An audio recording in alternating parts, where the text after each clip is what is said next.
What's up, everybody? I'm doing a little bit of a special video this time. I do have my coffee. Very important. Um, so this is a album review, and I've hemmed and hawed over how to do this because I've never done an album review before. Um, I was trying to decide if I was going to do track by track. Maybe I will. Maybe I'll do a live stream where I do that and just listen to the album and go track by track through it. But I thought the best way I can think to do it right now is to listen to the album, take a few notes, and then go through it track by track and discuss what I was thinking as I was listening to it. So there's going to be probably no music whatsoever in this video, although I might cap it off maybe with one of the songs that have been released so far. But I am covering Grow Your Hair Long If You're Wanting to See Something That You Can Change by Field Medic, which is out, what is the 14th? Friday the 14th, I believe. Just checking, 14th. I've had the opportunity to take a look at it and listen to it, and it's a fantastic album, and I'm going to talk about it. We're going to go track by track. I tried to take notes on every track. Some of them are going to probably be similar. Obviously, my two rules, as always: I'm not a professional, I'm not an expert, I'm just a guy doing my best. And please don't be a dick. Obviously, there's no music in this, so it's just going to be you telling me that I'm wrong, I guess. But this is music is hard. It's hard to make. It's a real process. So I try to be really respectful when I make my comments, and I would just ask that you be respectful in return. Now, let's get into this album. The first song is called Always Emptiness. First note I took is that it gives me Pine Grove vibes. Pine Grove is a band that I really like, and they have a lot of like slide and or steel guitar, kind of folky Americana, and that's what I'm getting from this first track. I will tell you what I got from it and what I know about the album, what the album is about. Obviously, it's just my interpretation, right? So you are welcome to interpret things your own way. The only person who really knows what each song is about is the person who wrote it, but also art is frequently up to the person consuming the art. So what you take from it may be different than what I take from it.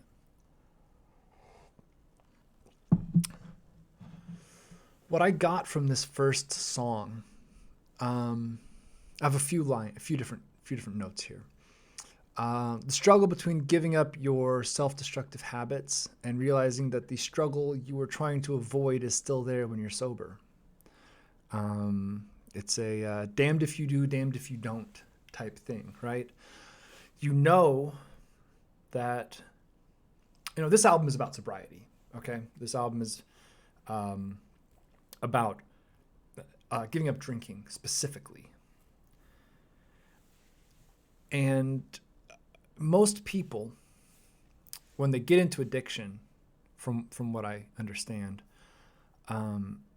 it's a form of escape, right? It's a form of trying to escape something in your life, some people in your life, circumstances in your life that you just can't deal with. You don't want to deal with them.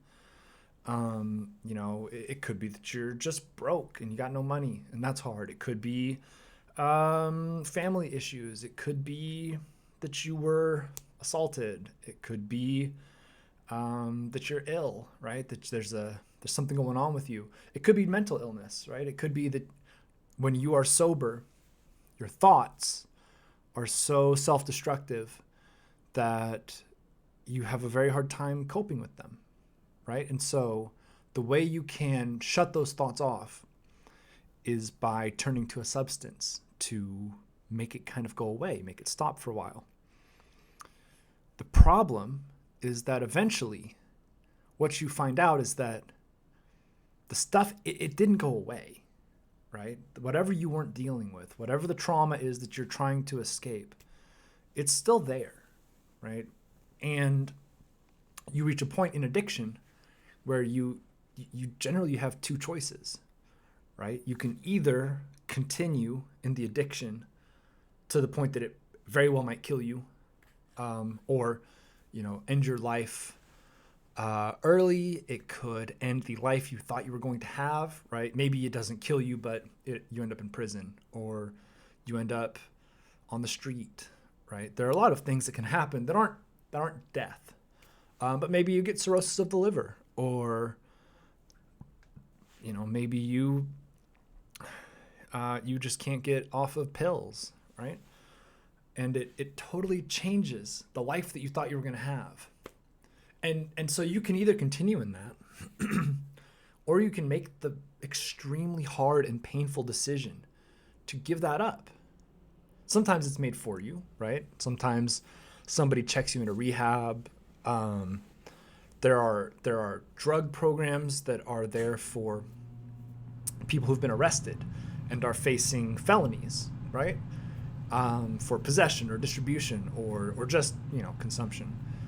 And then there are outpatient, right? There are programs that you can go through to get your record cleared. But part of the program is you got to get sober. And what you find when you get sober is that the stuff you were escaping from is still there. And the coping mechanisms you were using, you can't use anymore. You can't go back. You can't go back. You know what's back there, right? You know what it brings if you go back to the habits that you were using to cope with before. And so what do? Right? The line I wrote is, what do you do when the thing that you're using to fill the void stops working? It's really hard. It's a hard thing to wrestle with. And sobriety is tough. I have more thoughts that I want to deal with on other tracks, so I'm going to wrap it up here for this one. But we're going to move on to number 2. The song is called Weekends, and it is one of my favorite songs on the album, I think. And what I wrote here is, what happens to your relationships when they're built around something you can't be part of anymore? There's a line in the song, 4 p.m., the whiskey sweats start. And again, this whole album is about sobriety, right? The journey, the struggle, what it's like giving up on your alcoholism. It's certainly applicable to many other things. I'm just, right, to be specific, the stuff that this is coming out of is a struggle with sobriety from alcoholism. What do you do when your whole weekends are built around hanging out and drinking with your friends, right? You get up at 11 or whatever, and you go over to your buddies, or your buddy comes over, and you guys start drinking, and you just drink throughout the whole afternoon, and you drink through the evening, and you drink through the night, and then you get up the next morning and you do it again. What happens when you don't have that? So this is about cigarettes, which I don't smoke cigarettes, but what I understand about cigarettes is that a lot of the struggle with giving up smoking is not just getting past the nicotine, because that's hard, right? It's hard getting past the physical addiction, but it's the habit, it's the ritual. It's, I get up, I smoke a cigarette. I finish my dinner, I go outside and smoke a cigarette. It's 9:30, I'm getting ready for bed, go outside, take a little walk, smoke a cigarette, right? I'm hanging out with my friends, drinking a couple beers, we're smoking. That's just what we do. That's my habit. So what do I do when I don't have that to do with my hands anymore, right? When I'm not outside hanging out, lighting up, right? What do I do when my fingers are empty? What do I do when my bottle is empty, right? When I don't have a bottle, because I can't be the person I want to be and have that bottle with me. The days get long. There's so much time to fill. And it's hard, right? What happens to those relationships?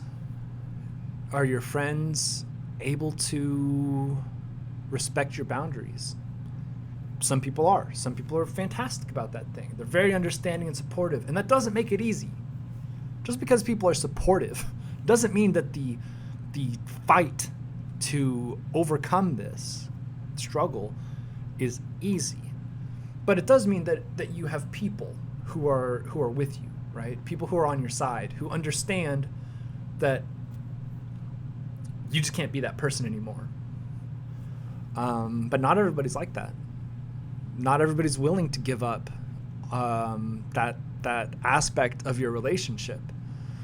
And it can manifest in a couple ways, right? It can manifest in, well, I can't hang out with those people because I'm not comfortable enough in my own sobriety that I think I would be able to refrain if I was offered something. And they're not going to stop drinking. And they might not have to stop drinking, right? They might be totally fine. They might be in a different place with their relationship with alcohol. So it's not like they have to stop drinking just because you did. But are they willing to make room for you to say, listen, we gotta cut that down, right? When we're with our friend who is struggling, we gotta be respectful of that. Not everybody's willing to do that. And that can be very difficult. You find out that a lot of the friendships that you had maybe are built on a habit that you had as opposed to, strong foundations. One of the lines in this that is my favorite is, being is so lonely, what the fuck? It is. It is. Existing is hard. Being a person is hard. And being a person facing the day without an escape route is tough. And it can feel very isolating.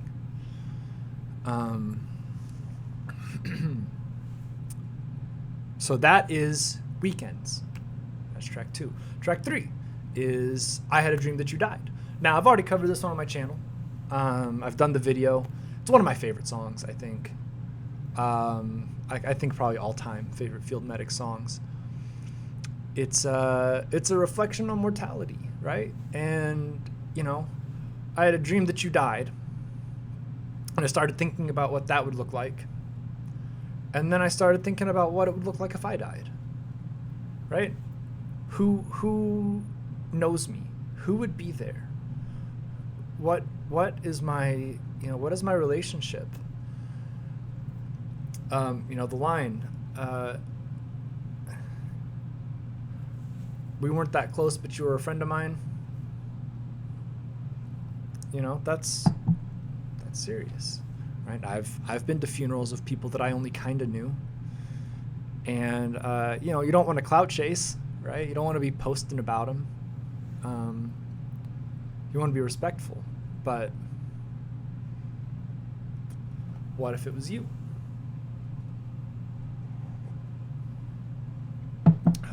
Also, I full disclosure, I'm not entirely sure what I had a dream that I saw a blue whale and I was happy part is, other than just that maybe he likes blue whales and thinks that they're cool.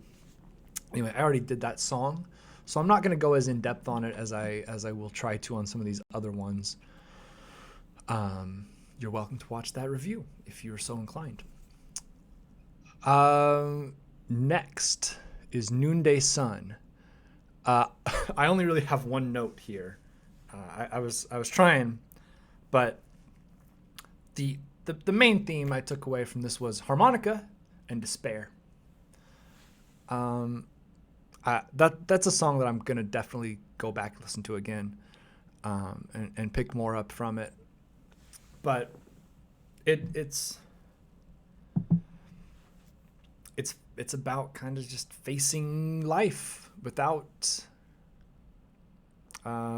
being drunk, right? Facing the mundanity of the days.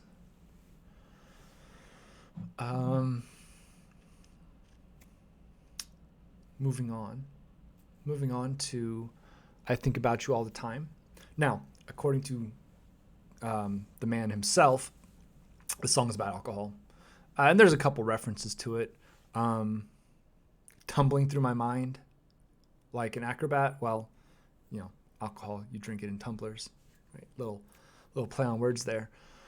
It's a great breakup song because it's very much about losing a relationship that's very important to you. And it doesn't just have to be people. Your relationship with your escape, your method of coping. It's not necessarily a healthy relationship, but much like many relationships, romantically are not healthy. But it is still a relationship that is very meaningful in your life. I will get open and honest here a little bit. My high school and college years were spent buying and hiding, X-Acto knives. That was my preferred style. I didn't like kitchen knives or anything like that. I wanted a good sharp razor, and I have the scars to prove it, all up and down, and it still is something that comes to me when I'm in a moment of high stress, and I think, I just want to feel some control over the situation that I'm in. I want to take my mind off of it. And the way I have always done that has been inflicting pain on myself and trying to exist in that for a while. And, I'm not here to say that, well, I will say the official stance of this channel is that's not healthy. I'm not going to blame anybody for resorting to that sort of coping mechanism. Life is hard, and sometimes it's the only kind of control you can feel like you have in your life. But it's not healthy. It's a relationship that is bad for you. It's toxic. And so you have to give it up, right? You have to let yourself be free of that toxicity, of that baggage. But then what do you do when it's gone, right? You still think about it. That's still where your thoughts go. I don't know if you've ever had a bad breakup, but months and years sometimes after a bad breakup, you're thinking, I just can't get it out of my head, right? I keep trying to do other stuff and get my mind off of it and pick up hobbies and do all the stuff that therapists tell you to do. Go outside more, get a hobby, do acts of service for other people. Try to do stuff that takes you away from focusing on your own internal stuff. And that's good advice. It is good advice.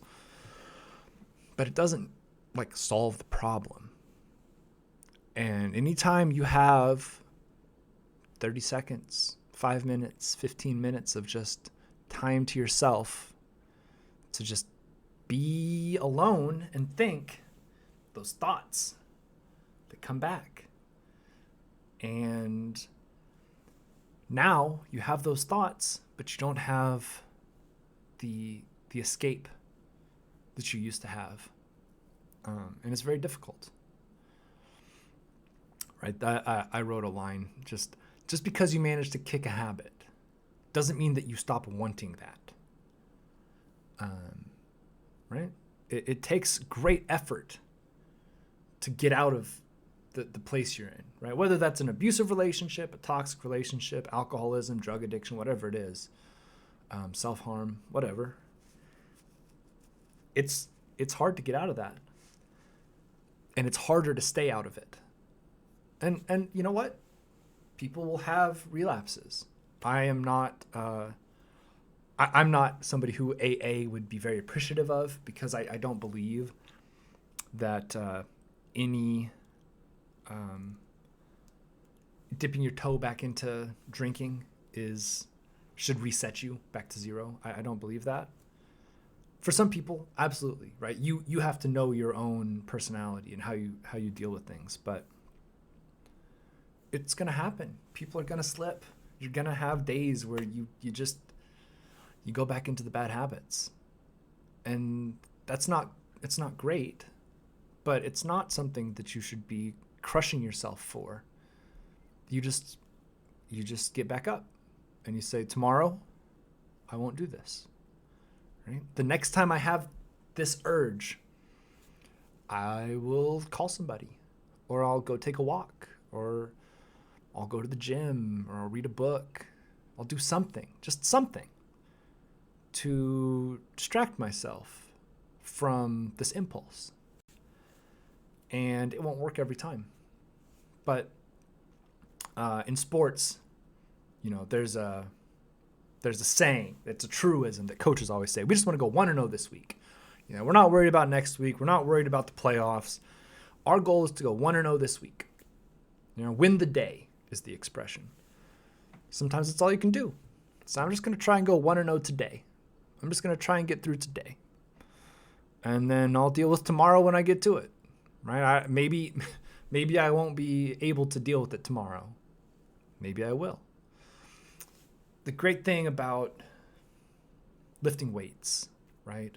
Or playing sports, or playing guitar, or anything where you are doing the same activity over and over again, you build up strength. It's why people who drink a lot are able to drink a lot more when they've been doing it for a while than they are able to at the beginning, right? You build up a tolerance. Well, when you are going 1-0, you build up wins, right? The more wins you build up, the more you have to build on.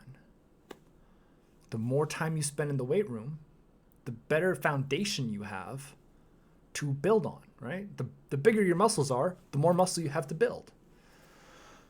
And that goes for flexing your willpower muscles as well. Anyway, I've rambled a bit on this one, but I think it's a really important song, I think.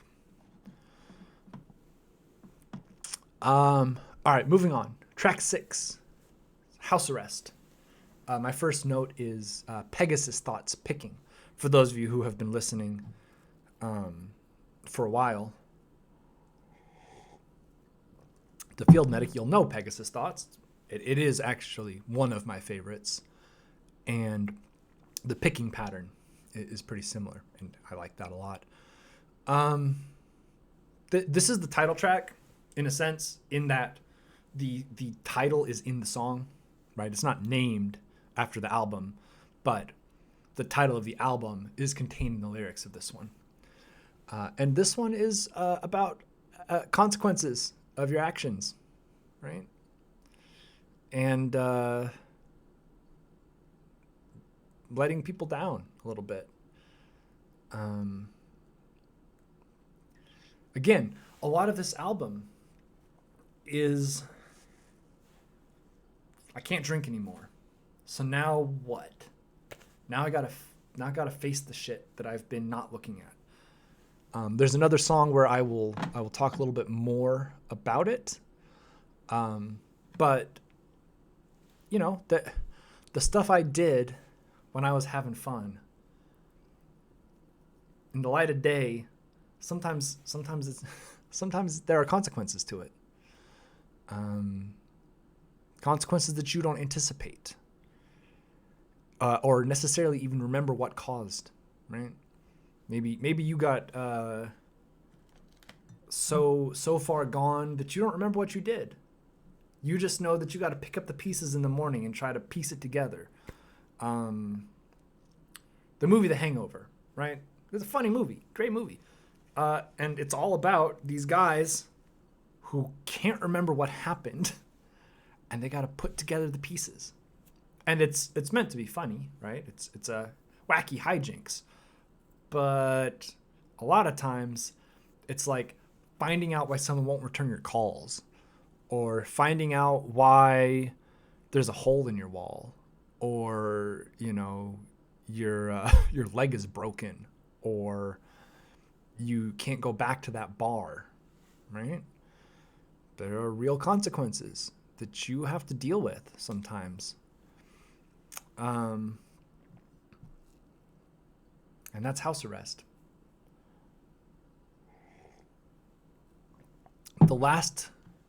Next to last song. No, we're on track 7 here. Stained Glass. I didn't take a ton of notes, just a couple lines.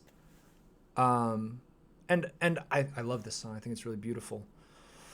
A couple lines. Crisis on top of crisis. And I know this isn't God punishing me. I think he says ain't. I know this ain't God punishing me. This is a reckoning for my stupidity, right? This is another Consequences song. I did this to myself, right? And I want to take a moment here and just say, that's hard. That's a hard point to get to. So much of addiction is built on lying, not just to other people, but also to yourself, right? Not taking responsibility.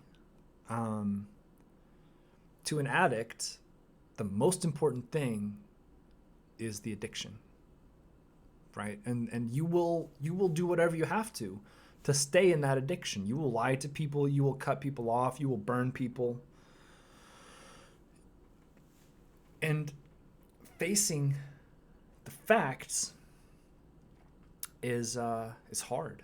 Saying, I did this to myself. Nobody made me do this. God isn't punishing me. You know, it's not because I'm unlucky. It's not because, I have bad karma. Now, I will say there are many, many reasons why people end up in addiction, and many of them are not the person's fault, right? But at the end of the day, the only person who can control that addiction is you. You're the one making those decisions. Now, people may push stuff on you, right? There are lots of people who became meth and heroin addicts because their partner or their parents or their best friend, somebody they thought was their best friend, pushed the drugs on them. Because an interesting thing about being an addict is most addicts know what they are. And it's not a very comfortable feeling when you realize I have a relationship with this that people around me don't. But I don't want to give it up. I can't give it up. So what I need to do instead is I need to make sure that they're on the same page as me. Right? And so that is why it's more fun to do drugs with other people. Right? That's what I hear. I stay away from the hard stuff myself.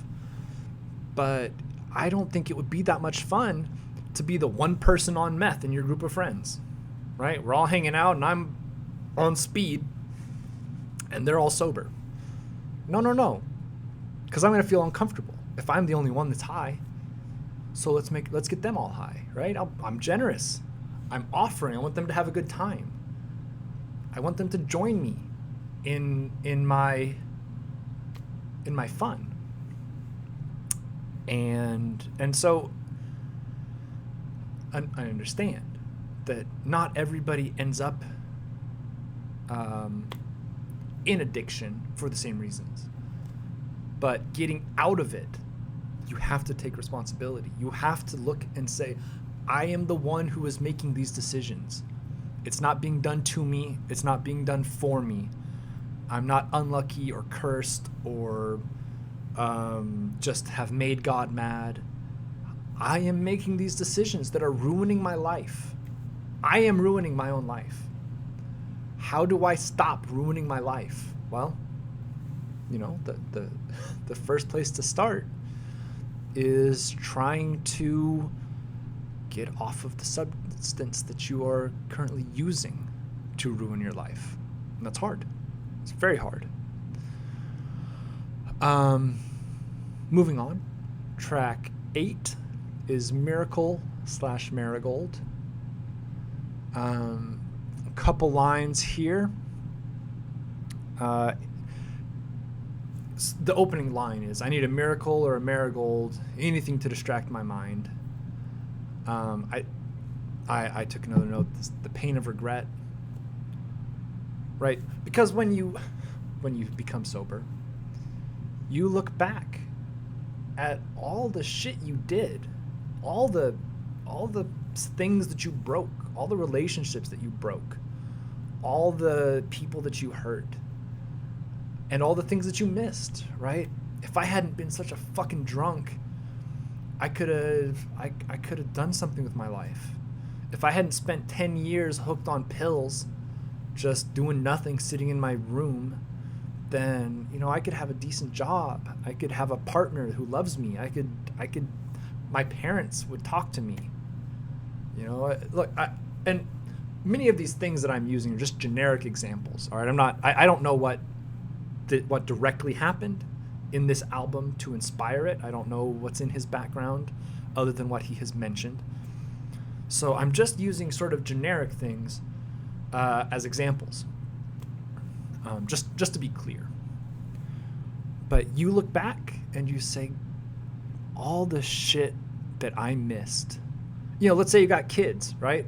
All the birthdays that I missed, all the moments that I wasn't there for. Maybe I was there physically, but I wasn't there mentally, right? Because I was fucked up. You know, my daughter's first dance recital when she was 5, and I was high as fuck on meth. Right? I don't even remember being there. I know I was there. Maybe I didn't even cause a disruption, but I don't remember it. That's regret. That's pain, right? You can't fix that. Now, you can try to make amends. You can make things better going forward. But you can't go back and change it. Also, one of my favorite lines, because I do love, he's got a good sense of humor, right? And broad tastes. You know, he's into metal, he's into trap. And one of my favorite lines on the album is, I got no choice but to keep flexing through the pain. And sometimes that's it. Like, you know, people will tell you that sobriety is better for you. And it is, right? It is. I should also mention, I know a lot about this, but I am not somebody who has been in recovery for alcoholism or drug addiction, right? My vice is the one I mentioned previously, that doesn't come with the same sort of same set of circumstances usually. But it's gonna hurt when you are facing life without the escape that you used to get away from the pain. You have to experience the pain. Humans don't like pain. As a general rule, we run away from pain. We look for ways to mitigate and minimize pain. And one of those ways is by getting drunk, getting high, you know, doing stuff that makes it so that you don't think about the pain anymore. Pain's not gone, right? The circumstances haven't changed, but maybe you can handle them better. Maybe you feel like you're able to cope with your day-to-day better. But that turns into its own problems. So when you've got the decision, you made the decision, look, I can't do that anymore. It's fucking up my life too much. I can't go back to that. We got to start fresh, right? We got to start doing things differently. It's an amazing decision. It's a beautiful thing to see people realize that they need to get out of the hole they're in, right? When it's people you care about, you want them to succeed. You want their lives to be good as they can be. And yeah, okay, great. You're not drinking anymore, or you're not smoking crack or shooting up anymore. Now, how do you deal with the trauma that you were trying to escape by shooting up or drinking or doing crack? How do you deal with that pain now that you have to face it? And look, therapy is a good idea. Finding a new hobby is a good idea. But some of that trauma, it just doesn't really go away. Maybe you find better ways to deal with it. Maybe you are able to. Maybe you're able to squash it some, right? Think about losing a child, right? I went to a funeral about, I don't know, 4 months ago. 18-year-old kid, probably had the potential to be an Olympic level wrestler. He dominated the sport in the state. He was a stud. Everybody loved him. I played basketball with him a few times. Probably for a couple months. We played 3 or 4 times a week. So I got to know him a little bit. He was getting ready to go to college, and I think he was on a training run or something. He was just out in the mountains doing a run, and he collapsed. And they took him to the hospital, and they weren't able to save him. He died of, I believe, heat stroke. His mom was 32. She had him when she was 14.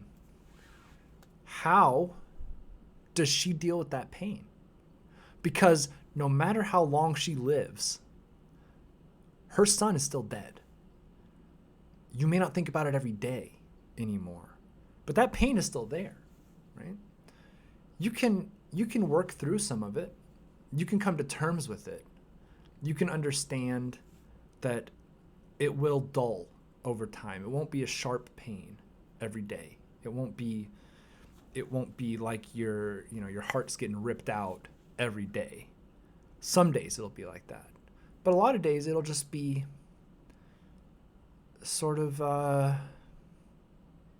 just a sadness, right? Knowing, man, I wish he was here, and I can keep going with my day, and I'm not going to break down, and I'm not going to have to go lay in my bed for an hour to sob and cope with it. We're going to flex and keep going.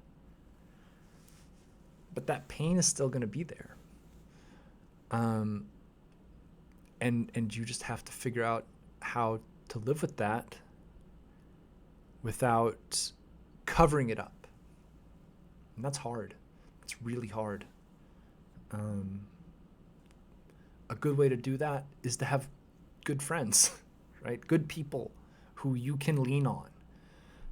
A good therapist helps also, but in my experience with therapists, and I've seen many, it doesn't hit the same as having somebody that is invested in you personally.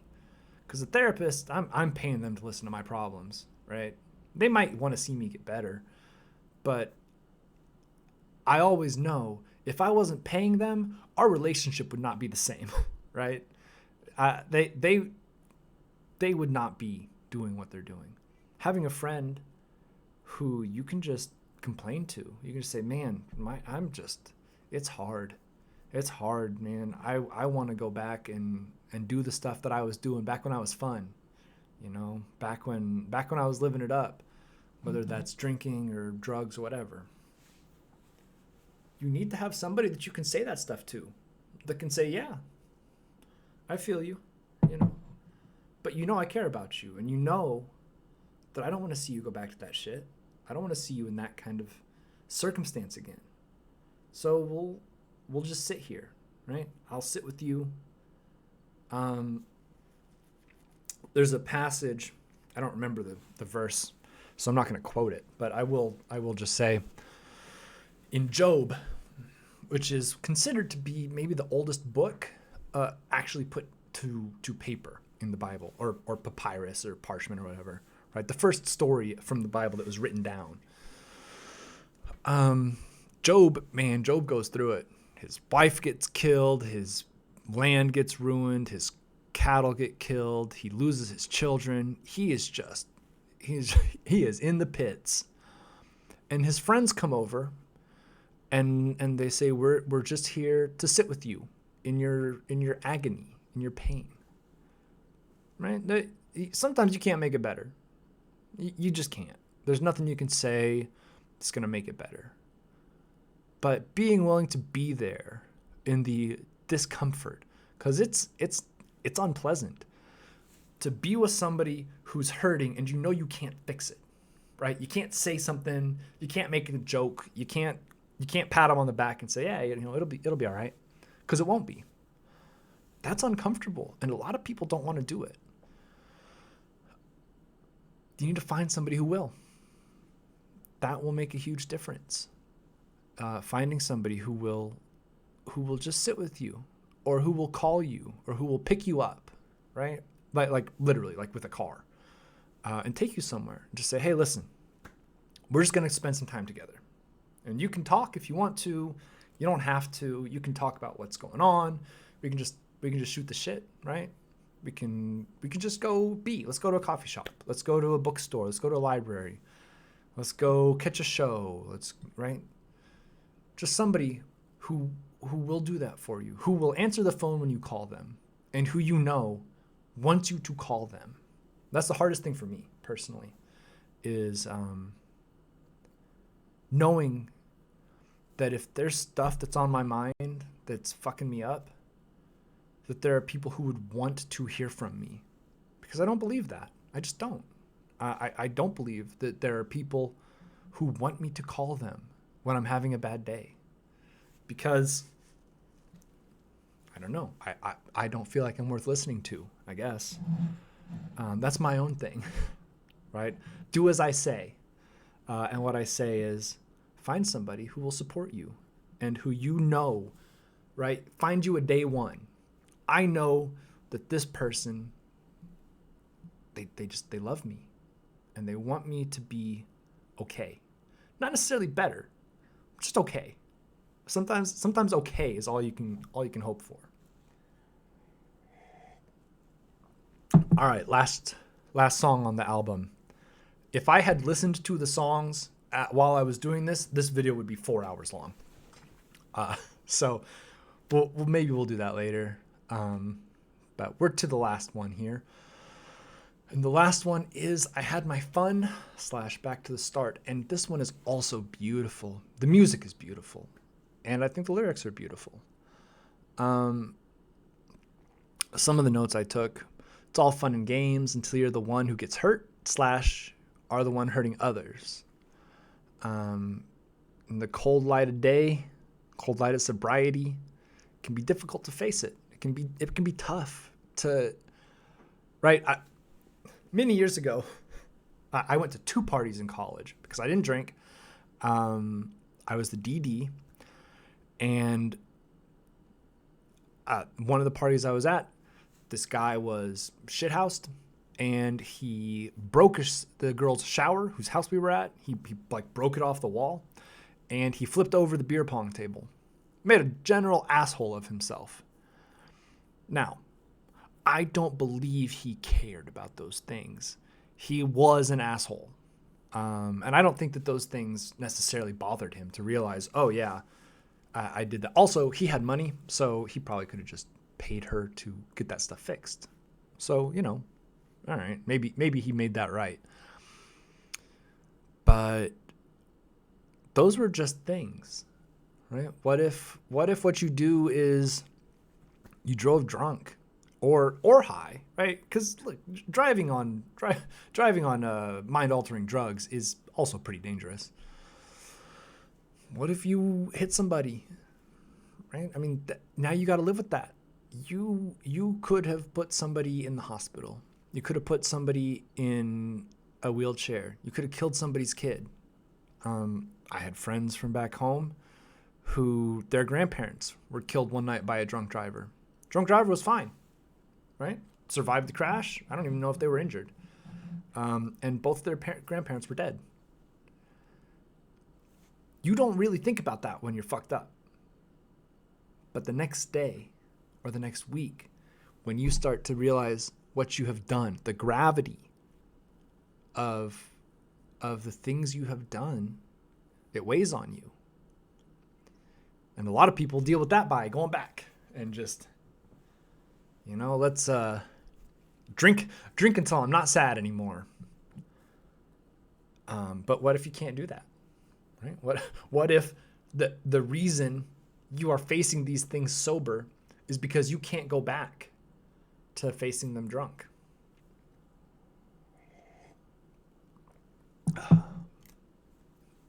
So much of addiction, I know I've said this, but so much of addiction is about running away from something that you can't deal with or that you don't want to deal with. You're trying to block it out. You're trying to fill the void of whatever that is, or at least cover it up so that you don't notice it, right? It's like, man,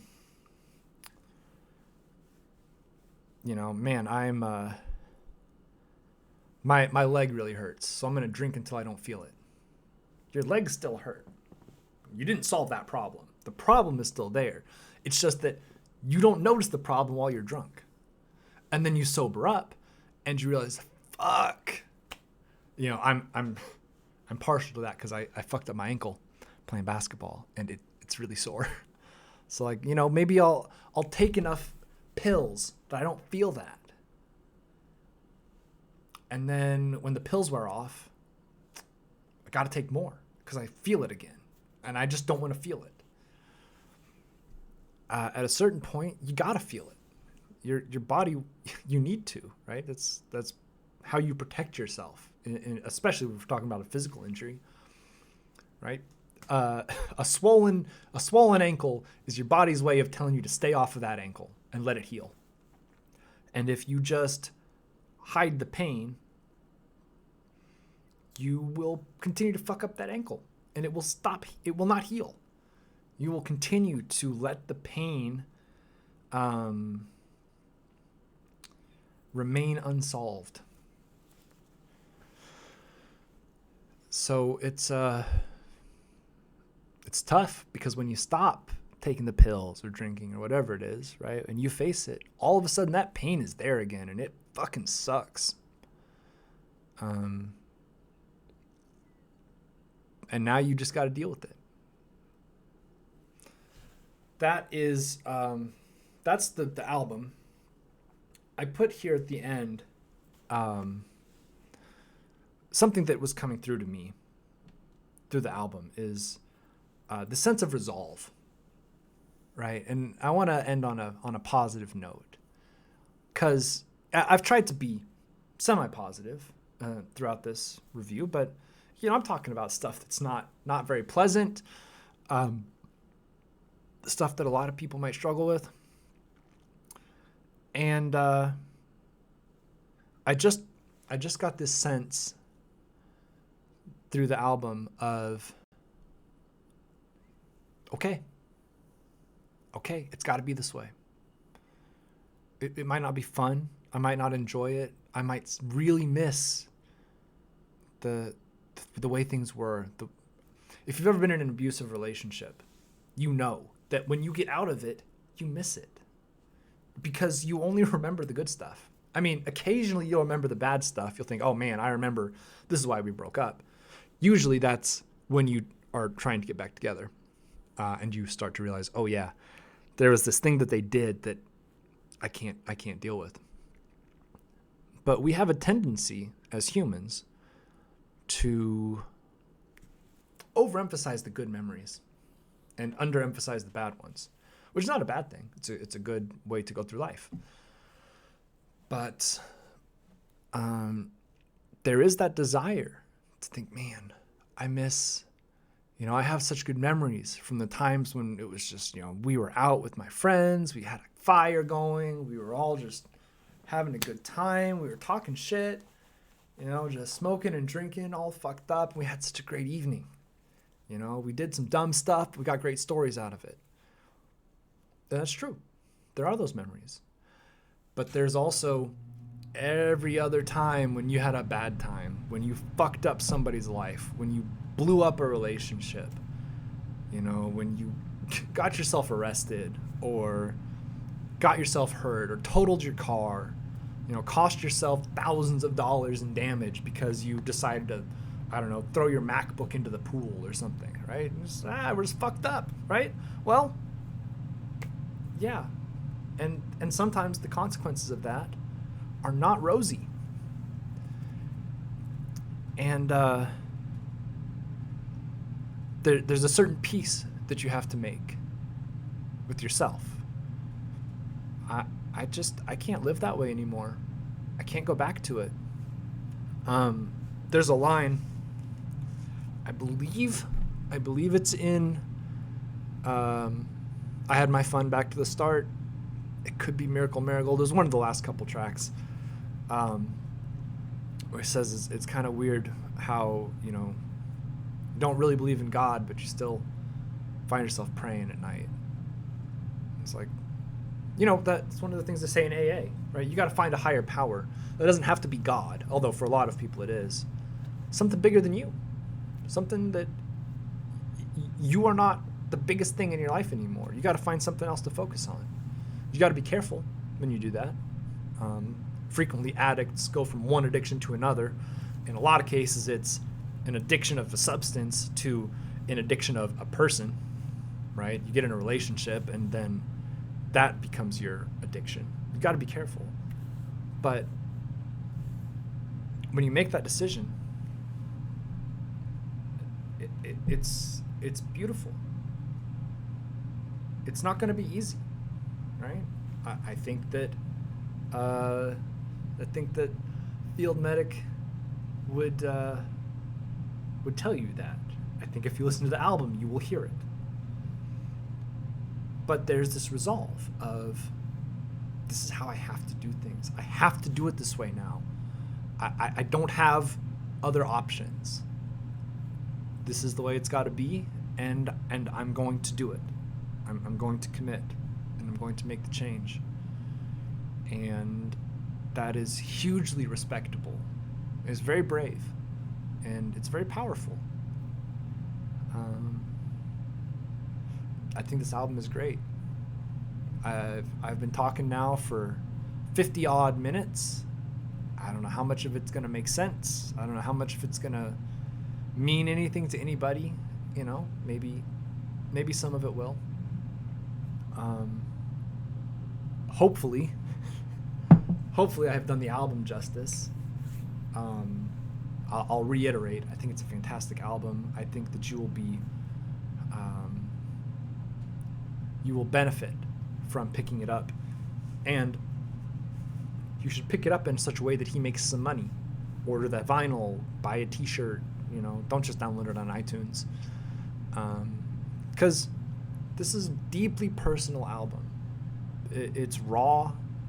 You can feel the pain. You can feel, right, like writing songs as you're going through the thing, not afterwards reflecting.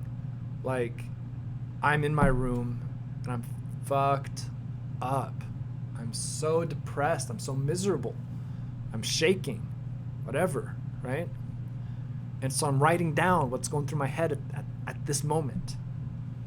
That's very powerful. It's very vulnerable. And I think that it deserves your appreciation. So I will wrap up. Go buy the album, or a shirt, or a beanie, or something. Give him some love. Go catch him on tour if you get the chance. Go see a show. Give him, go subscribe to his channel. Go check out. He's got a ton of videos. He's been making music for a long time. He did this thing during lockdown where he did a bunch of haikus. I really respect him as an artist. He's